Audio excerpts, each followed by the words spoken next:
Crusaders.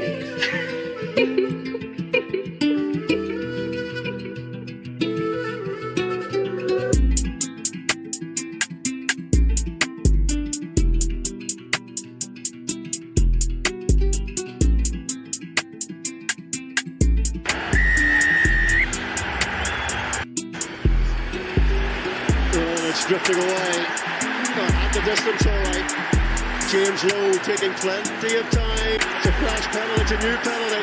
It's a much easier kick. Marcus Smith! Well, what a weekend of rugby we've had, ladies and gentlemen. Hey, Vickers, Jade. Unfortunately, Hugh might not be able to join us today as he is enjoying his time away or time off all the way in France. Gentlemen, brilliant display of football this weekend, footy as we would call it, or rugby if you prefer. But goodness gracious, great weekend for Super Rugby, great weekend for Six Nations, upsets all round. Roller coaster in Rome, Italy upsetting Scotland. The rumble in the jungle in Twickenham, England upsetting the world's best, Ireland. We got another one, Drua upsetting the Crusaders in Fiji. The Reds in Brisbane upsetting the number one Super Rugby team, the Waikato Chiefs, all the way in Brisbane. Gentlemen, I'm joined by Vuyo. I'm joined by Jade Craig. We're live. Vuyo, how are you doing? How's Russia? How's everything that side?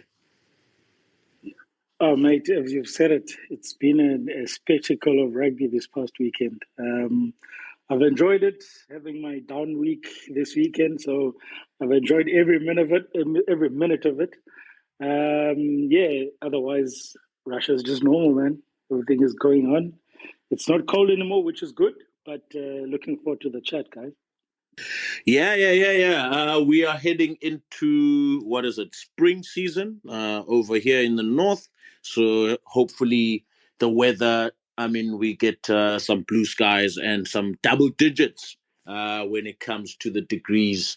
Because, we've had a fair share of single digits and some cold over the past couple of weeks. Jade, always hot in Bloemfontein? Yeah, we're almost getting triple digits here, eh? But yeah, we're good. I'm good. I'm good. Another heat wave approaching, so yeah, I'm good. Talking about upset. This is not fair. Every single Sunday you talk about heat wave. No, it's hot. It's hot. Talking about upset, Scoop, who are you going to upset this week on X? Sorry, who? Who are you going to upset this week on X? Now that we had a weekend of upsets. Which nation are you going to upset? No, not planning to upset anybody. Just speaking, just a matter of observation. There's a few elements. There's a few things that I've noticed from England, Ireland, Wales, France. There's a Springbok template in all these countries, basically, in all what they're trying to do and what they're trying to achieve. But considering the amount of flex South Africa and Ras Naba COP over in the north, basically about how boring their rugby is, etc., etc. But anyway, we'll get into that a bit later. Let's kick it off with a bit of Super Rugby, just rounding it up. Jade, obviously, me and you started this off on Thursday already, looking at who might be winning in round 3. Obviously, there is some concerns over crowds, but I think the only team or the only game that was affected by that was the Moana Pacifica game versus the Rebels. I think that was changed last minute to be played in Waikato, if I'm not mistaken. Yeah. But other than that, most of the games were averaging between 14, 15, 16, 17K spectators, which is looking quite positive for Super Rugby at this point in time. Yeah, it is. I don't like to do it. I don't want to give a lot of airtime to league, but everybody's being, going on about, about the Warriors. They filled up the Mount Smart Stadium. But, if you're looking at Super Rugby, they had 15,000 average, 15,000 average across the 2 games in Australia. 3 games in Australia. So that's quite good. There was only one New Zealand franchise that played a home game this weekend. And then Moana Pacifica, their game got moved last minute to Hamilton because the pitch in Albany is not right. But I still believe that team should move to Samoa or Tonga, and then you'll see, 15, 16,000 every week, and they'll get a few more victories then. But I don't think their players want to do it, actually, because a lot of their players are based in New Zealand. They have families and stuff in New Zealand, so there's got a lot of logistics to do there. But yeah, what a round of Super as well. Some messy games, some close games, some upsets. I think the biggest point difference this weekend was 10 points. And that was the Drua against the Crusaders. So it just shows you that all of the games was close. If I give a quick recap before, we can go into the big games. But if you look at the games like the Brumbies versus the Force, the Brumbies could have easily lost that game. The Force had a try before halftime where Harry Potter scored. And stupid, lazy, not later than obstruction by the prop caused the try to get overturned. And that would have been a 12-point turnaround for the Brumbies. And I think the Force would have edged it. Moana Pacifica as well in the Rebels red zone, not capitalizing there, losing the ball and then conceding another yellow card and giving away a try. And they went down and there was 5 minutes left, so they could have won the game as well. So it was close. And then obviously we had the 3 games, the Drua, the Reds and the Chiefs, and then the Blues and the Canes that everybody is talking about. Yeah, 100%. I think obviously we've seen the results. Hurricanes beating the Blues 29-21. Drua beating Crusaders 20-10, and Moana Pacifica losing to Rebels 29-23. Highlanders scraping through against the Waratahs. What a brilliant game that was as well. You've already mentioned the Brumbies and Force. Obviously, Brumbies edging the Force 22-19. But I think for me, specifically focusing on the big game of the weekend, I think the Reds and the Chiefs was probably the big game, and obviously the Waratahs and the Highlanders was one of those big games as well. But I would like us to maybe pay more of attention to this particular game, because I think, yes, we thought Blues and Hurricanes might be a big game, but I think the Hurricanes were actually quite dominant, and they literally did well. Cam Roygaard, standout player for me in that particular game. For the Reds and the Chiefs, I think Vuyo also paid attention to this particular one. So just to make the conversation a bit more extended and also more into detail as well. When you look at this game, what stood out for you between Reds and Chiefs? Firstly, it's the attitude of the Australian teams. They've got a complete different mindset this season, we saw it last week where the Crusaders played against the Tars, and the Crusaders scored early with Macca Springer scoring early in the corner. And we all thought, okay, the Crusaders will, they'll steamroll and the Waratahs will roll over. They never. They came back. They snuck into the game. The Australian teams have a different mindset and a different attitude this year. They're not rolling over. Even if you score early against them, New Zealand teams maybe need to go ahead and, change their mindset when they get to games now, because I think they have this thing with the past 3 or 4 years, they're targeting Australian teams for 5 points, but that's not going to happen this year. You got to go and earn your victory now, because Australian teams are punching back. They're scrambling on defense. If you look at the game yesterday of the Reds and the Chiefs, Fraser McWright, Harry Wilson, Uru, that whole pack was brilliant of the Reds. How many tackles did Fraser McWright made yesterday? Made close to 20 tackles and turnovers, causing the Chiefs to, force passes, to try and get offloads, to try and force the game, try and speed up the game when the Reds actually set the tempo. And the other thing that's impressing me of these Australian teams is they're deadly when they get into a 22.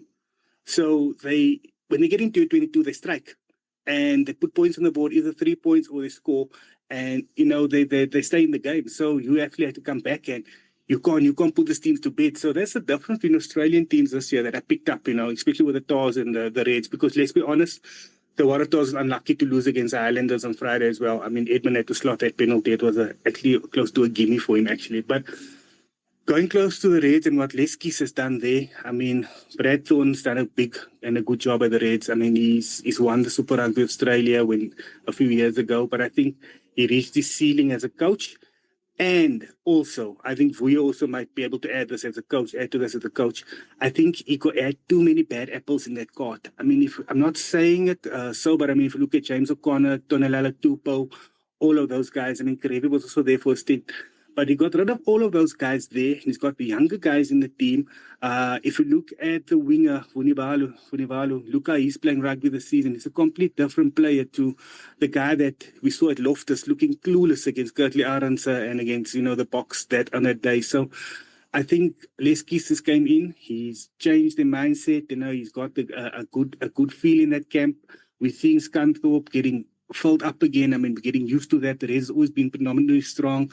Brisbane been a big rugby union, area in Australia. So for me, that's been the big difference. Is the character and also the camps. I mean, there's much more camaraderie and the team spirit is much better there. Yeah, no, fair enough. I mean, but not moving away too much from what the Reds did this past weekend. But I mean, last season as well, the Reds also beat the Chiefs when the Chiefs decided to rest a few of their players. But this time around, they didn't decide to rest a few players. Obviously, some players not playing because due to injury. But I mean, they pretty much had 80 to 90% of their starters available for this particular game. Obviously, again, week in, week out, it's been 3 weeks now. Tupovai and Semepeli Finau standing out for me, especially in that physical battle. They really stand out. But obviously, they do need the support from the other players as well in order for the Chiefs to get good go forward ball. But I mean, for teams like the Reds and the Waratahs, for them to actually do well against New Zealand teams, their whole point is to stay in the fight, to not allow the New Zealand teams to move within 10 to 15 point gaps. Then that's when they tend to unravel. But as soon as the gaps are like 3 points, 2 points, and staying in the fight, in the 70th minute, it's only a 2-point game. I mean, there you start getting motivated to also give on to fight some more, right? Going forward. Vuyo, you watched the game as well. I mean, what are your thoughts in that particular match? Yeah, look, I won't go deep into it, but one or two things that I did notice is that the change in terms of the coaching staff, in terms of how they approach the game. I don't know if you guys remember, the ref spoke to one of the Reds coach, was the captains, and he said, "You guys are standing up after the tackle and trying to get away instead of rolling away. Yeah. I would prefer you roll away." So for me, that's a tactic. That's a tactic to slow the game down for the Chiefs. And if that was the real deal, they achieved it. Obviously, the game was still close, but for such things to happen on the rugby field, the coaching staff need to get involved. And it just goes to show what Elias Keys has done with the Reds at the moment, is that he's bringing in that kind of mentality where we're going to go to games tactically. And I always felt in the past that's what Australia wasn't doing right. They weren't going to games to be tactical. They were going to games to let's enforce our game plan onto them. And I feel that that's the difference that has happened now in this new era with Australian rugby. And it's good to see, because it's for me, it's why I love coaching. I love bringing out new things. I love trying new things. And if you guys remember way back in the days when the Crusaders clubbed Bulls at Loftus, they never had lineouts. They were making the game quick. They were playing quick, and that's what worked then for the Crusaders. And I mean, that was a tactic. So it's something similar that I would love to see the approach from Australian teams when they play New Zealanders. Interesting. I wonder if it is possible. Jade, just a quick recap between the Blues and the Hurricanes for you. I mean, what is there anything that stood out in that particular match? Yeah, firstly, I think I have to apologize to Clock Laidlaw. I mean, Vuyo must have worked well with this guy. It looks like he's making a difference at the Canes. The Canes do look better coached this year. They have a better structure in. Their forwards are doing the basics really well. I mean, they don't have flashy forwards. I mean, their locks aren't international quality, but they win their lineouts. They scrum well. I do rate the tight five. I mean, the front row, though. I think Asafa Moore and Tara Lomax and the monster they have on the bench. Is it Usi or Vuso, the guy from Bay of Plenty, but 145 kilograms. I mean, tight head. He's one to watch. But to see his name. But if you're looking at the Canes and what they do, I mean, they've always got that razzle-dazzle at the back, and they've got players that can beat you one-on-one. So if they get you in that one-on-one situations, they make meters and they get over the advantage line. If you look at, I mean, a guy like Kini Naolo, they know exactly when to bring him into the game. They look for mismatches, he looks for mismatches, makes a line break, and from there, if you do have Ruben Love, you have Cam Roygard, you have even that Riley Higgins that replaced Bodie Barrett. He also had a good game. He's actually one to keep an eye out on. But yeah, that's what they do. I mean, and we've been accustomed to that. That was simple Hurricanes rugby back in the days. I mean, with Spice and Cullen and those guys, they used to look for mismatches and they used to take advantage of it. So it's to see how they go on now, because they play the Crusaders next, teams will be more wary of them now. I'm not sure if they are ahead of the Chiefs in terms of the competition, or if the Chiefs are still the team to beat. I think the Blues might be also, up in there about. But I think the Canes is really one the team to have a look at, because they have a stable platform now and they've got depth. I mean, me and you spoke yesterday about the loose trio. They've got Peter Lakai, Braden and Jose, who are quality loose forwards. I mean, they've got speed, they've got everything. And then they've got Devin Flanders. I mean, Du Plessis Karefi didn't play yesterday, Brad Shields didn't play yesterday, and TK Alden didn't play yesterday as well. So they've got depth in that squad. And for the first time, actually, the Canes team might have a little bit of depth in that team and they can go far in this tournament. But yeah, Vuyo, is this typical Clark Laidlaw? I mean, you've seen him more within the 7th circuit, because I see similarities between what he's doing with the Canes and what he did with the New Zealand Sevens team, making them give more structure towards their team and, I mean, working more on defense. Is this more Clark what he is about as a coach? Because, yeah, I didn't rate him before, but I mean, surely he's catching my attention now. Yeah, look, it's a typical Sevens coach mentality. In Sevens, you get a lot of tactics, you get a lot of ways of doing things, and sometimes the way of doing things is unorthodox. Like I've always asked myself from 15s, if you have a scrum on the far right where you have no blind side, why aren't you putting the ball on the other side of the scrum? Like that's the mentality that Sevens coaches have, and because of that, I think that's what Laidlaw is brought into the mix. And if you guys remember when Eddie Jones was successful with England, he had brought in Simon Amo to come and assist with fitness levels, to come and assist with just a couple of things that he didn't pick up, the off-ball mentality. So when it comes to Sevens coaches, that's the mentality they come with.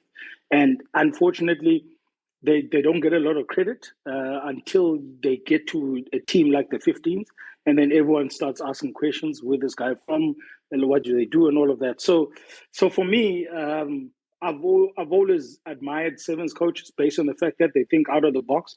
Not to say that 15s coaches aren't great, but it's just that they always bring that element. And I think if I had to be in a union where in a franchise, I'd make sure that I get a top Sevens coach to come and be part of my coaching group, so that I can be able to have all sides covered.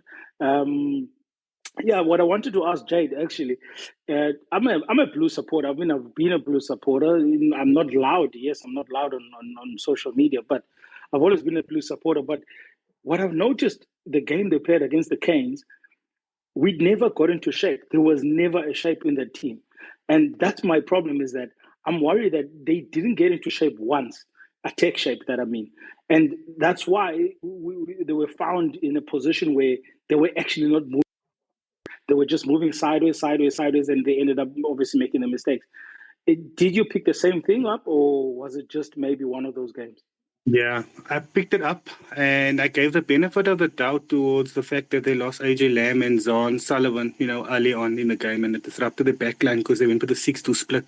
So they had Funaki playing on the wing and they had to bring in the young guy Forbes into that backline. And obviously, being in that system where they had Bowden Barrett and Perofeta for the past few years, now they've got Zahn Sullivan and Stephen Perofeta in there now. So that's the difference, where you have two real playmakers because, I mean, Zon Sullivan can play 10 as well, and you have Perifetta there. And also, Oscar Satutu played from the bench. He's also one that, can slot in easily at center in terms of his hands and his skill set. So he makes up the numbers there as well. And the attack also, Caleb Clark wasn't there. He's the guy that gets him over the advantage line most of the time.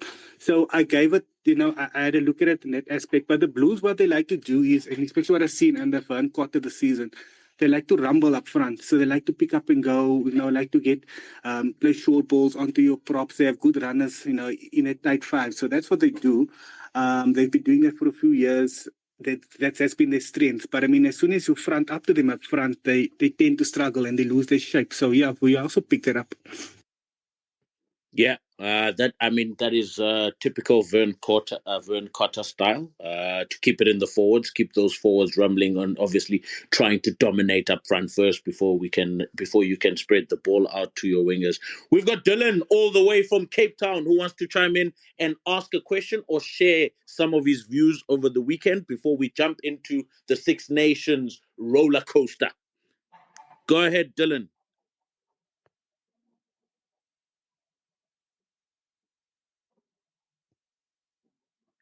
In 3. Yeah, you can go ahead. Just want to kind of, you guys mentioned it all. It was a good summary.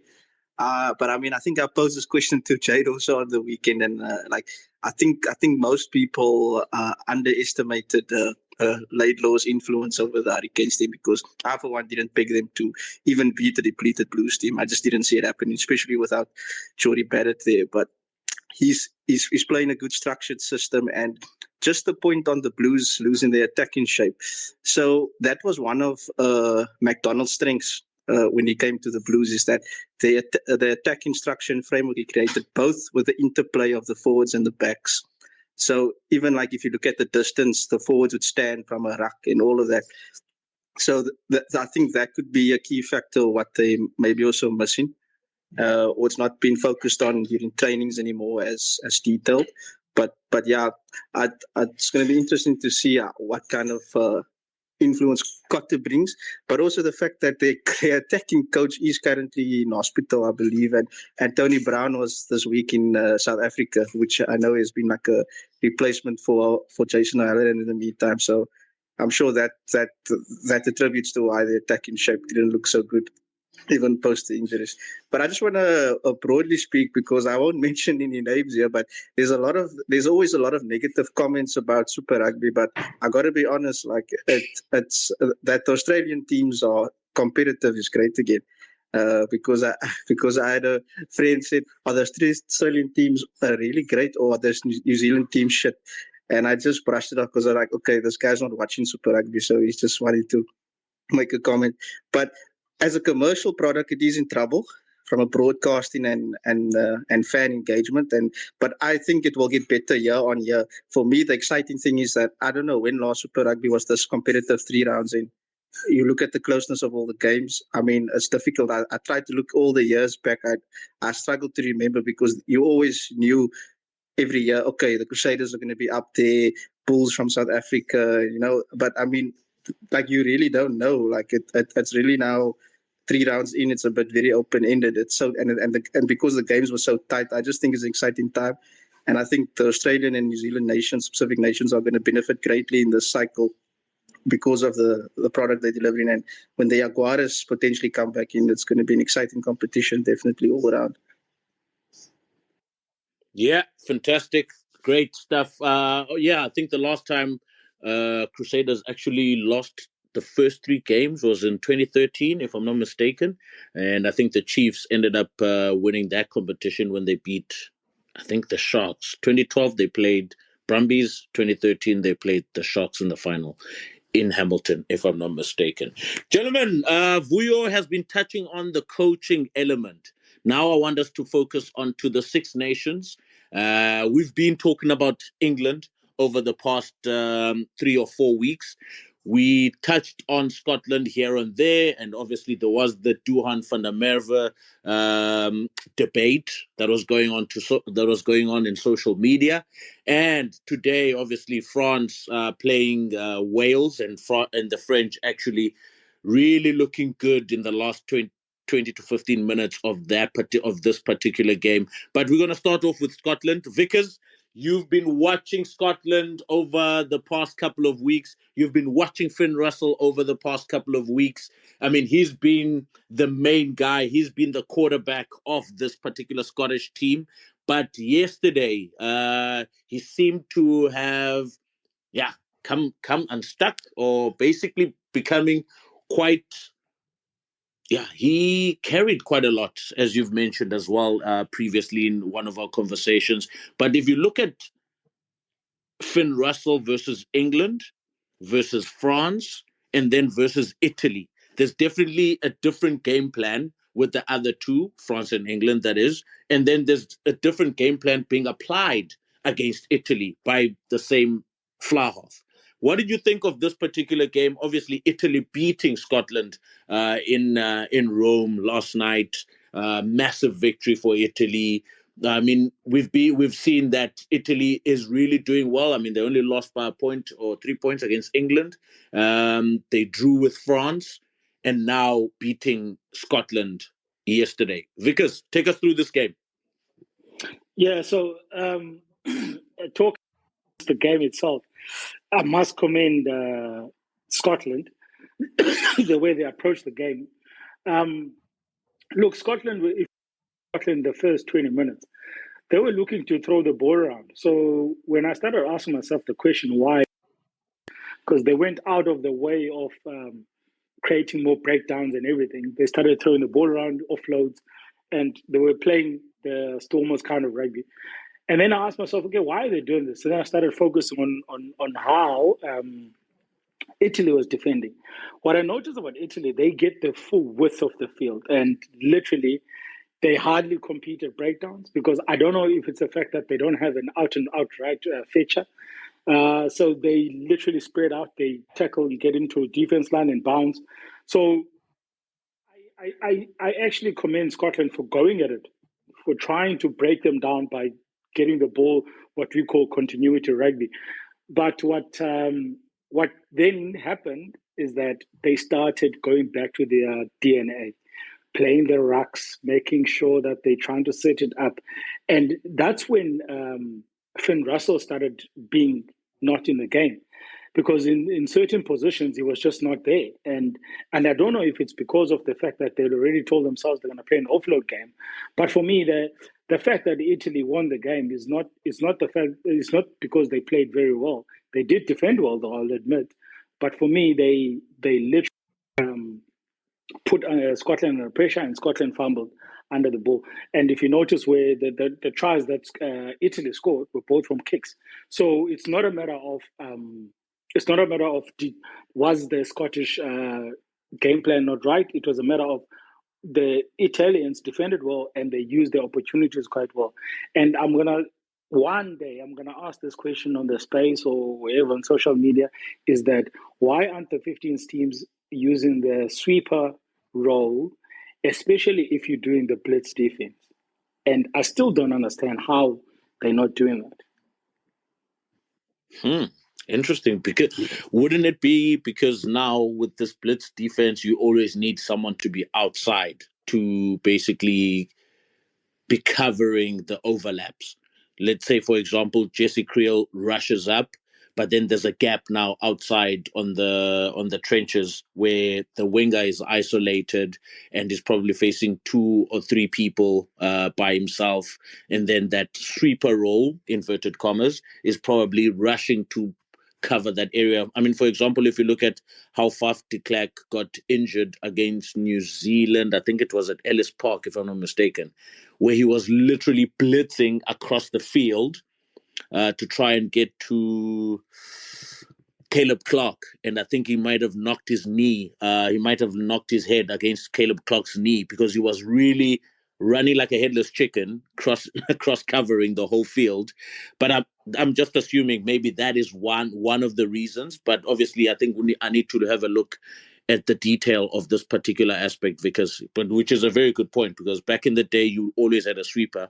Even if you were blitzing, you always had a sweeper right at the just behind the defensive line, who was able to cover the chip kick or the grubber. Or if any of those attacking players maybe ran through, you always had someone there. But that's maybe a good question to check in detail, maybe once we start watching more games and start analysing more games going forward. Jade, you also had a chance to watch Scotland and Italy? Yeah, I watched it, and at halftime I was like, you know what? Italy really needs to win one or two of these games where they get so close. Because, I mean, they were close to France, close to England the first game as well, and they just didn't see it through. And they actually, they pulled it through at the end, you know. In that last phase of play for Scotland, it was 23 phases, and Italy never gave away a penalty. I mean, that's almost unheard of these days in rugby. If you're looking at the Italy, the shift, I know who you mentioned, they don't have a feature, but they had 10 players that made over 10 tackles in this game. I mean, that's immense work rate. Michael Amaro, the captain, he made 24 tackles this game. Vincent, the number 8 as well, 17 tackles. If you're looking at Briggs, the centre as well, also made 12 tackles. So it's the work rate in there, and their desire just to get this one over the line was up there. I mean, they proved, like I said, that they deserve to be in this competition. They've had a few close games not close games, but I mean, they were unlucky against France. They should have won it. When I looked at Gobisi kick yesterday, I was wondering how the hell didn't you slot that one against France? It was much easier than the few that you're putting over here. But yeah, I mean, well done to Italy. I mean, they deserve that result. Look a mere shadow or far away from the team they got demolished in the World Cup. I mean, this looked like a different Italy team. I mean, I think they have one or two more surprises this year, especially in the end of year tours for the Southern Hemisphere. Playing that side, and it's not going to be easy. So yeah, I'm really impressed with what they did yesterday on defense, and I mean also the game plan worked. I mean, they put through two grubber kicks, and they scored. I mean, look at Liner. I mean, second touch of the game, second touch of his international career, scoring a try.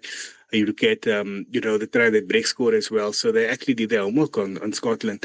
Touching on Van Russell, they had an off game yesterday. Messi really looked like the Messi without Xavi and Iniesta yesterday. But yeah, anyway.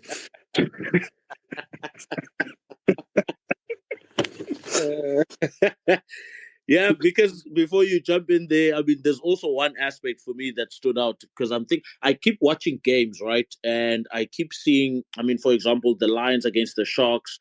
There seems to be like a period of time where teams don't really score. I mean, if you look at Scotland, the last time they scored points in that game before the 77th minute was minute 28. So almost 50 minutes, Scotland went through that game without scoring any points. And once Liner scored that try in the second half, it was basically all Italy, to be honest. Until then, Scotland, I don't know what happened, but somehow they caught a bit of wind, and obviously they got some motivation from somewhere and basically started playing for the last 3 minutes of the game, which was quite strange because at the same time, like Vuyo said, I mean, if Finn Russell is going to carry so many times or so often, they usually do not do well. But if they start playing their tactical game of kicking into spaces, kicking into areas, kicking to play in the opposition half, then Scotland tend to do well. Because if you look at them against England, those were the positive results they got from playing into the right areas, playing in the right channels of the game. Vickers?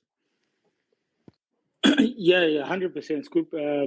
What I wanted to add on what Jade was talking about is that's something that we also, as obviously guys of love rugby and into this space, that we need to think about is that an Argentinian is coaching Italy. And Argentinians are not known for features, are not known for having guys that work on the ground, making turnovers. So maybe that's the mentality that the coaches brought, is that, look, you guys don't have someone, or you don't have that kind. So let's just tackle. So let's work hard and tackle and make sure that we're covering the full field. And it's just something that I'm thinking of right now when we were just talking about. These guys are being coached in Argentinian, and Argentina used to do that well back in the days. But unfortunately, back in the days, it was more like an undisciplined team. Whereas now, they've got an Italian team that's very disciplined. Yeah, 100%. Discipline is key, guys, in international rugby at this point in time. There seems to be good and well prepared sides that go into games. I mean, Vickers, you're a coach. I like it. I love it. I like the fact that you are adding so much value into these discussions that we're having every Sunday. As a coach and someone who has played professionally, looking at obviously the week leading up to the last night's game between Ireland and England. Obviously, there was a lot of news coming from England. For example, one of the news was how England had prepared for this particular game. The backs were complaining, according to the news, that is, the backs were complaining they only touched the ball once during training sessions. Borthwick has just said everyone needs to calm down. Everyone needs to just trust the process, understand what we're doing. Obviously, it's not going to happen overnight. It's going to take some time. We need a bit of detail. We need the right players to actually execute this kind of game plan that we want going forward. Looking at how England prepared for this game and looking at how Andy Farrell prepared his Irish team, because it seems like the Irish are kind of used to the same type of build-up, same type of system over and over, which kind of looks like a New Zealand type of way of preparing for a game. And looking at Borthwick, he understood who he was up against. He has to change his game plan over the past versus the game plan that he had the past 2 weeks against Wales, against Scotland. And he had to set up a different game plan for Ireland. Now, as a coach, Vickers, I want you to come in here and share with us, because 7 days is a long time in rugby, but do you change game plans week in, week out, or do you still keep same fundamentals, right? The structure, the foundation, but obviously tweak one or two things that would help you nullify the opposition going into Saturday? Take us through this. Yeah, okay. So no, you know what, Scooby, it's a very good question. I think the most important thing when you think about it first is the foundation will never change. The fundamentals never change. So you always go with your DNA as a team, and obviously tweak one or two things. Mention two things that happened in that game is, firstly, if you noticed, Ireland were doing pick and goes through the ruck. So that's something that they obviously had discussion with, and they discussed within the forwards pack. So that's a tactic that you would go with in that game. So that tactic would be obviously known with the players for the week. Secondly, if you look at England, they scored 2 tries from counter-attack. So I don't know what they picked up that we didn't know from Ireland side, but they scored 2 tries from counter-attack after bad kicks. So they must have been working on that, and so for me, it's not they're never going to change the bigger picture of the game, but they do tweak one or two things where they'll try get an advantage over it. So the one of those things is obviously how you would analyze the game and trying to make sure that the team that you play against, you're gonna annihilate their strengths and obviously enhance your strengths towards their weaknesses. So that's basically the approach. But for me, I don't know, guys. Maybe I'm wrong in this one. But did England beat Ireland, or were Ireland bad on the day? That for me is the big question, because I felt the week that they had off was the worst. What do you call it? Their worst enemy, having that week off, because in this game it felt like that quarterfinal against New Zealand. Every time they were getting their attack right, every time they were starting to get their momentum right, there was a knock on. There was someone was flicking a offload and it didn't go to hand. So for me, I felt like Ireland lost that game. I didn't think that England beat them.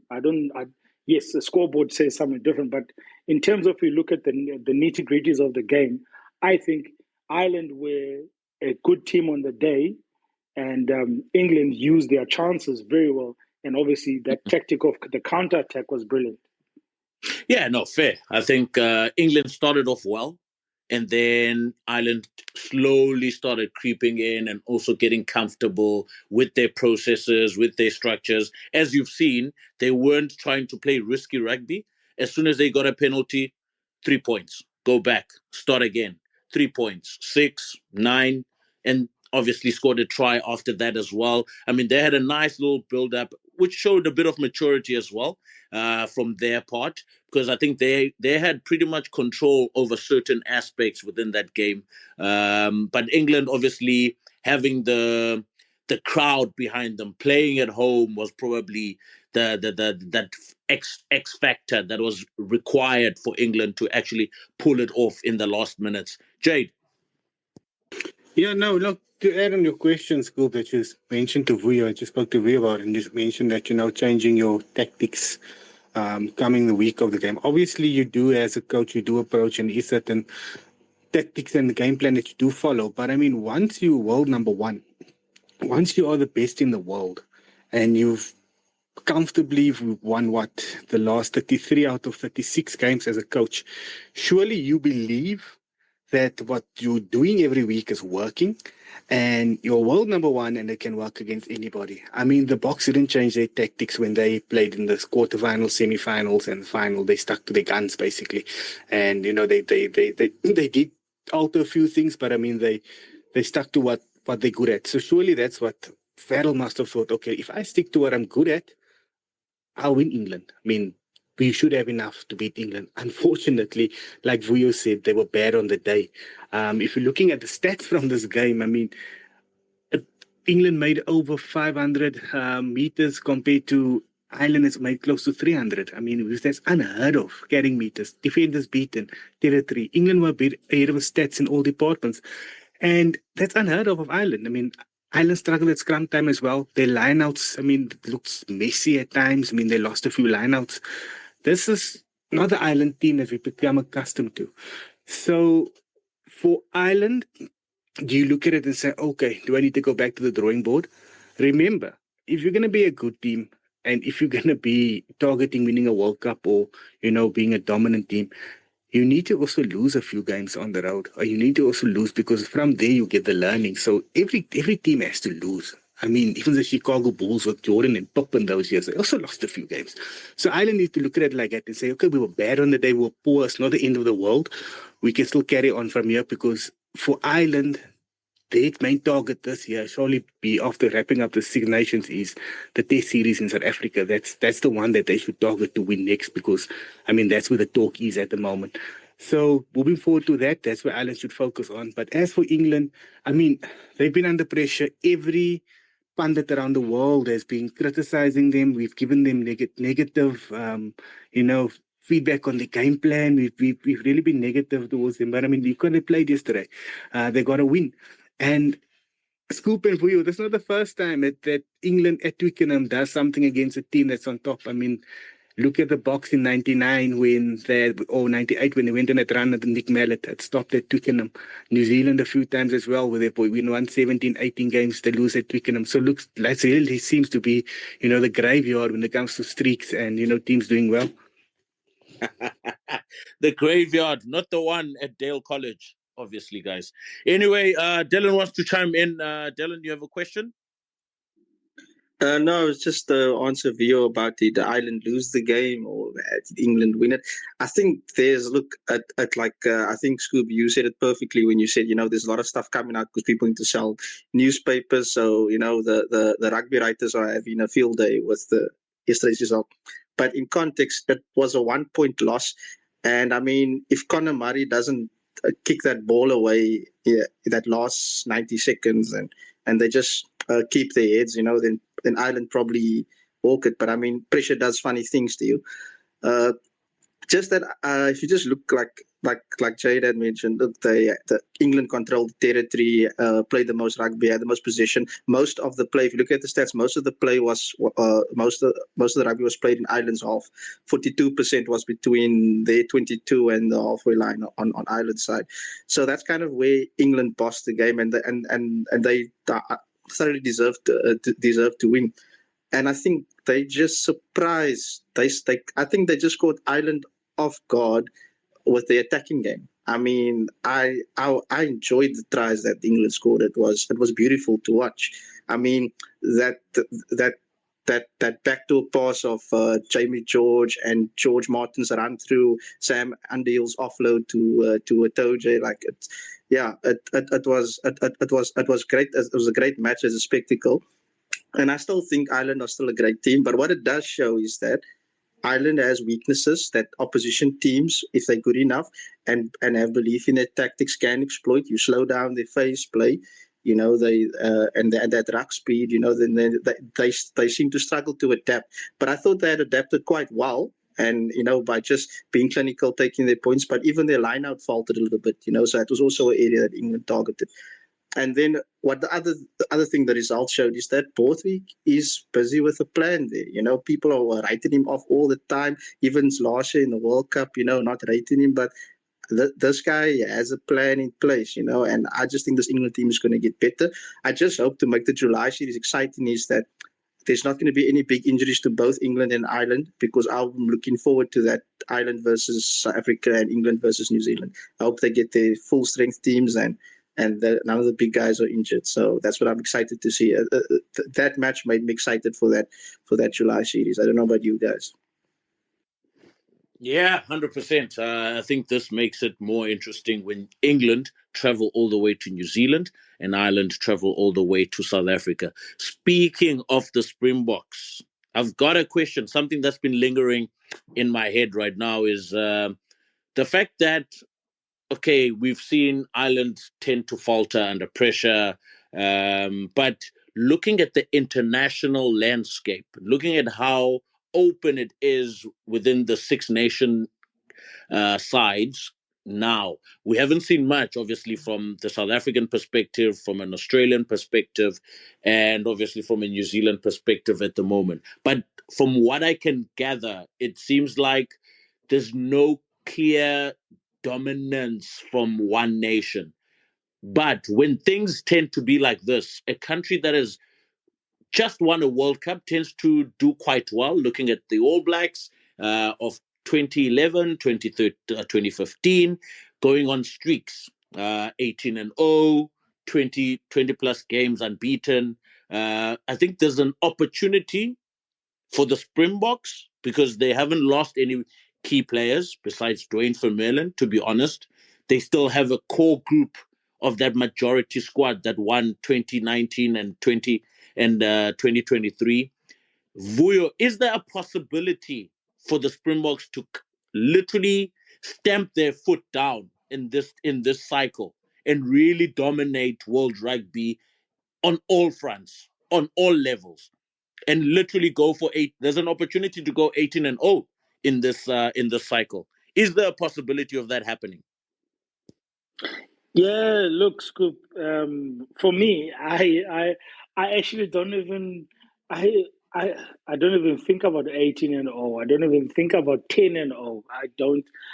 For me, that's the last thing on my mind. The one thing that I have now, I'm in a cycle as a coach. And your cycle is simple. You have a 4-year to build a team that's going to win the World Cup in 2027. And that should be the only thing in your mind. Whether you're going to win 18 games, you don't win any cups. You can break all the records. You can win 35 games out of not lose any. And you World Cup, you still failed. That's the crux of it. So for me, I think the most important thing for the coaches that are involved, obviously, at the moment, is for them to look at their age,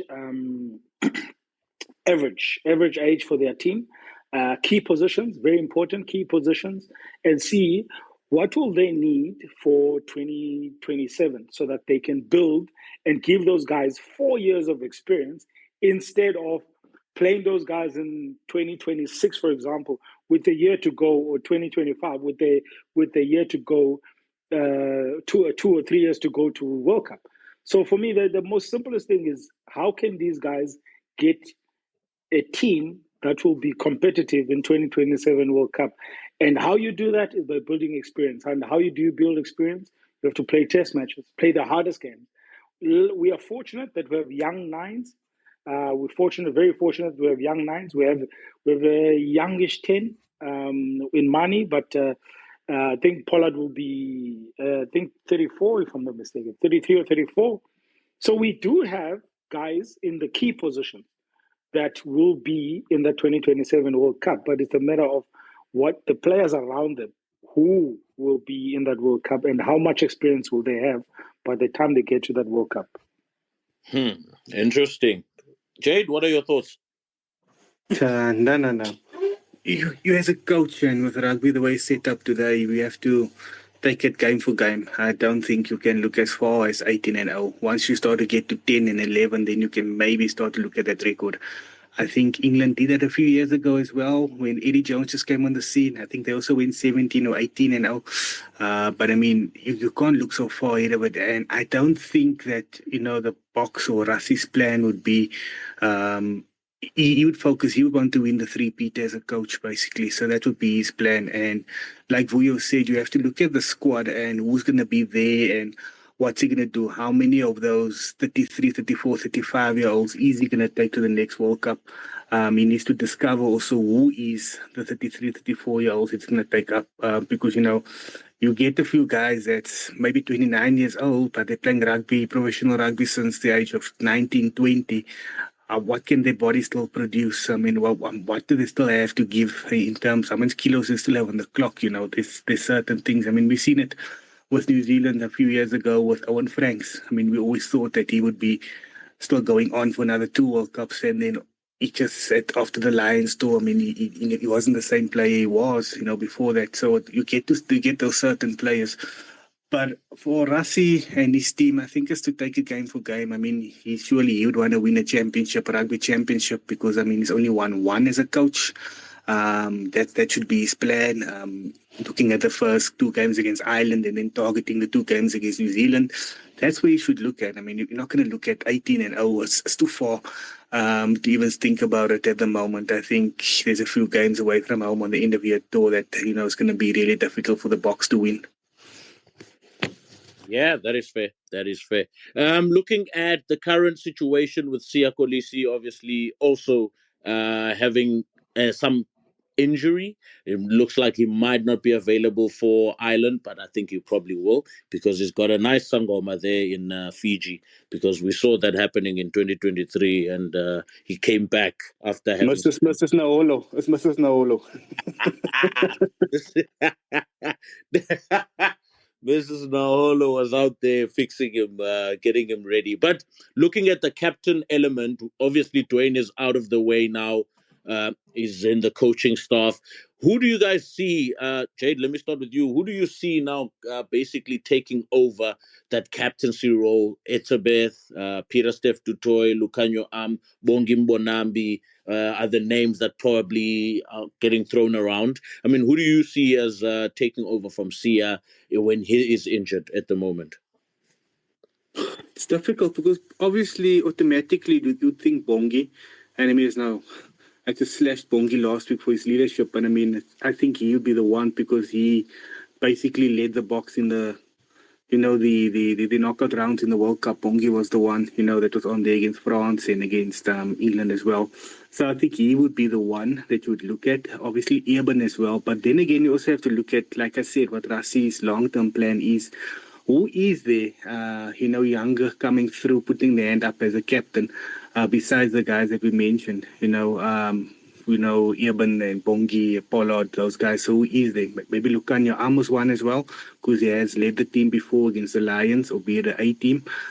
But yeah, for me, I would give it to Bongi at the moment because purely based on, he's been there, he's done it when Siya hasn't been on the field, and it shouldn't be a hard transition to do, because I mean, Malcolm Marx is injured at the moment. Fair enough. Vickers? Yeah, look, I think Siya will be ready. I think, look, as coaches, we look at 2 things. We look at the type of injury. So if you are not injured mid-waist down, that means that if you injured mid-waist down, that's a very hard injury to come back from. And if you injured, obviously, midway, that's usually an easier way of, because you can't stop running, because the most important thing is your running fitness and your contact fitness. So with Sia, he can do everything. He'll be doing contact fitness. He just said that arm will probably be strapped heavy in terms of in trainings, and then he'll probably get it back. But when we look at the captaincy, I think we'll have to go back, as Jade has said, who was captain of the teams before. And we've had Bongi being captain when Arm was not there. We've had Arm being captain when Sia was not there. I still think it will probably be between Bongi and Pollard. I would like to see a guy like Kitov take over as well. I mean, he's been instrumental with the Stormers winning URC and the Stormers being competitive in previous years as a captain. And I think for me, he's the kind of mix you have, because he's quite a quiet guy, but very well mannered. And I mean, we all know what he can do on the rugby field. It just means that obviously going from the bomb squad to starting lineup, that will have to change for the Boks. But I think looking at things that have happened before, probably leaning towards Bongi and or Lukanya. Yeah, fair enough, gentlemen. I think also Bongi Monambi or Lucanio probably take that, but I wouldn't be surprised if Andre Pollard is selected as the Springbok captain in the absence of Siya Kolisi. Oh, guys, also other news coming through this week. Rassie Erasmus has been awarded an honorary doctorate by the Northwest University. So I guess we can call him now Dr. Bus or Dr. Rassie or Dr. Craven, maybe some people have been saying as well. Yeah, Jay? Scoop, you know what? This clown that's on this space at the moment, Scrumming Flower, he actually mentioned that the Boks are playing 4D chess because now Rassie is a doctor and he's allowed on the field now. So you can't chase him off. But yeah, that's Scrumming Flower for you.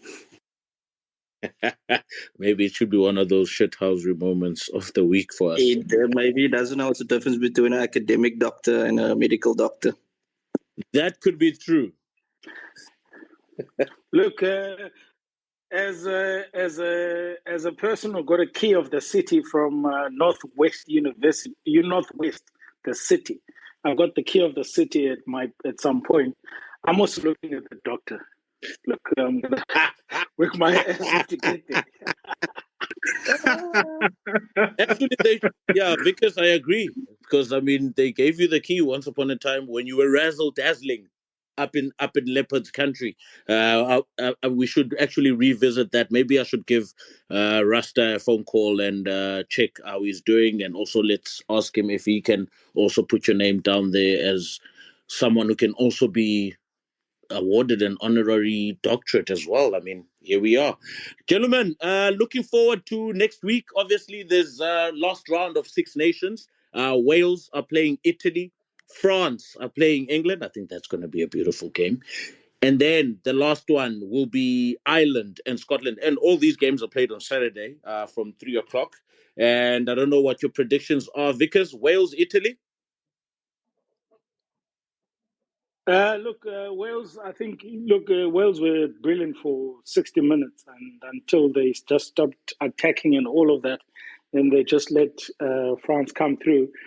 I think for me, for this one, I'm gonna give it to the grinding Welsh team. I think they'll pick this one maybe quite close, but especially knowing the Italian mentality. They'll be from last week till next week. So yeah.